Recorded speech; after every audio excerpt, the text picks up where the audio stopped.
पूरा निकाला मुंह में ले टकल बा घर से करवा करियन के देखत हम जे कहां ढेर रह रही। अरे कहां का बनत रे हमर मानवा बुझा गइल बाटे कतना सोन महकताटे आय हमारा बुझाता कि वहनिए के घरे बनताटे सुधीरवे के घरे बनताटे ऐसे आखिर ओही पलाटी से आवता गंध है एकदम बढ़िया इतना मस्त ना बुझाता ना या कि मुर्गे मछली कुछ बनताटे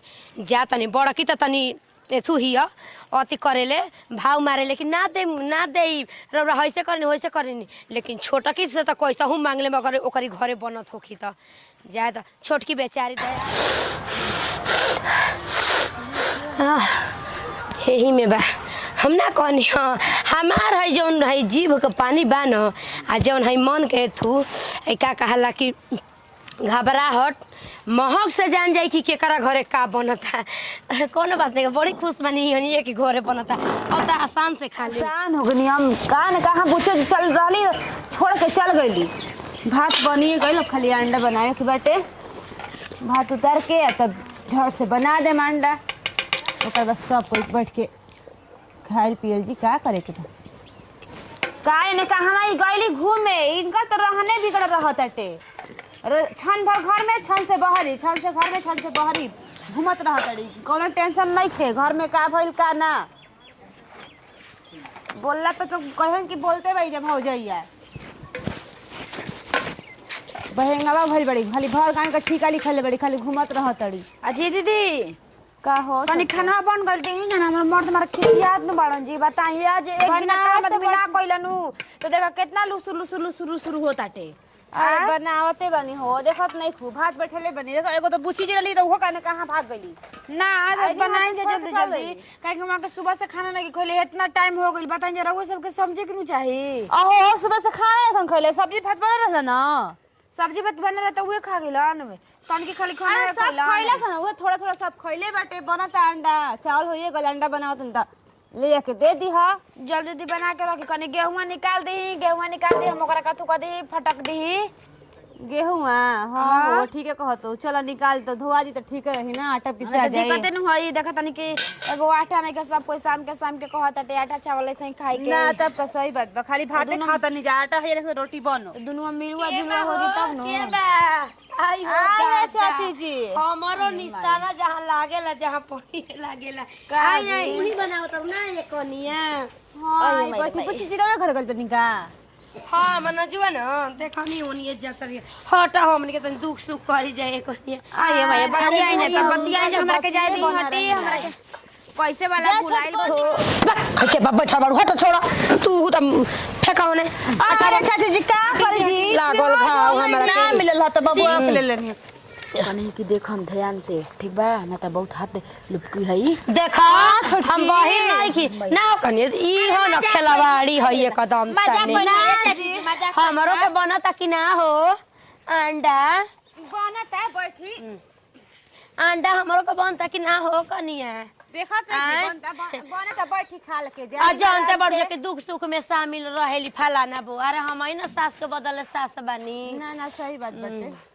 अंडा बनता ना होगी ना गिनल वाला बा हां चाची जी गिनल बाटे अच्छा गिना वाला बा ना हो कनिया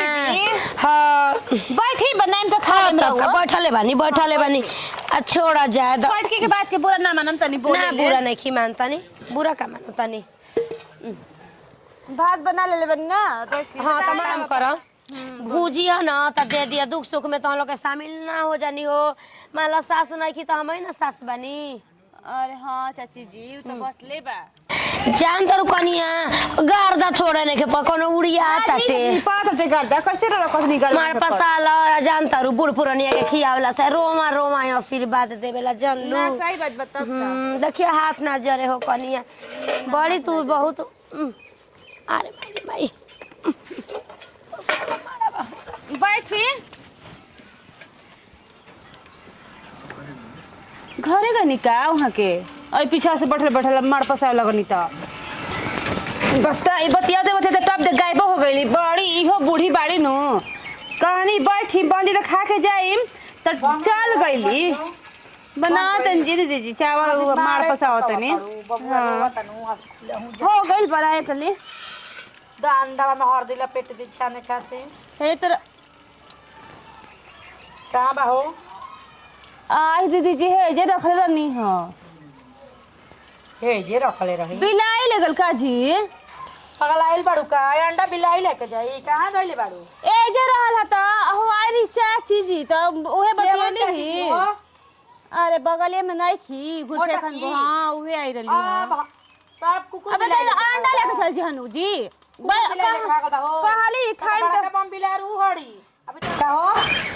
कहां गइली अरे जे तो फिर रखनी है ऊ तो गइली घरे कहां जे हैं त अंडा कहां धइले रहू अरे जे तो अपन जी हे जे रखा हां ए जे रखनी तोप के कहां गइल बताई तो बिलाले बोल के आसमान खा गोल के धरती में समा गोल अंडा अब हम का बताई अंडा रहे एगो बाकी ना छोड़ब उनकर एक काम हो हमरा तो ये लागत है अभी उनकर पाई लगावत घरे ऐसे कैसे हम कह दीजिए कि उनके काम हो हम देखबो ना खैनी हां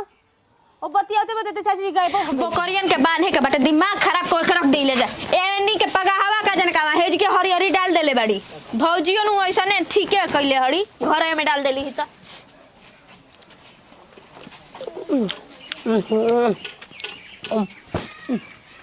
अरे चाची होय कूल अंडा आय हो ए भौजी आई कूल अंडा लेके ई के करतड़ू हो चाची आय अरे भौजी चलो तो हो ए चाची आ भौजी हाय कूल अंडा ले बड़िया हाय कूल अंडा है देखो त कूल लेके एक ठा बैठल बाड़ी आय का खाइए घर में हो हम कहानी है बाप रे बाप आय हो बे हे जा अंडा तो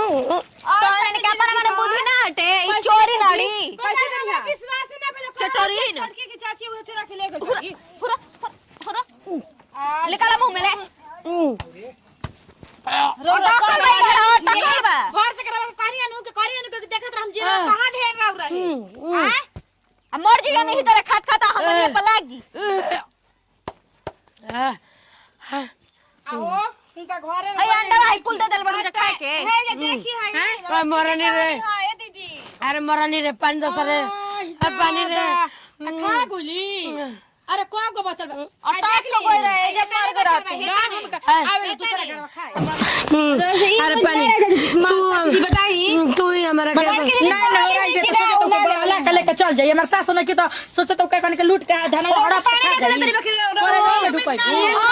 के लिए के दीहन अभी अंडा ना बता पानी मत ले आई बैठ चाची आज के बाद हमरा घरे मत आई चलो चलो तू ना हमरा के देख तो पलसिया के तो हमने चोरिन बनी चलो निकल आज के बाद हमारे घर भूल लिए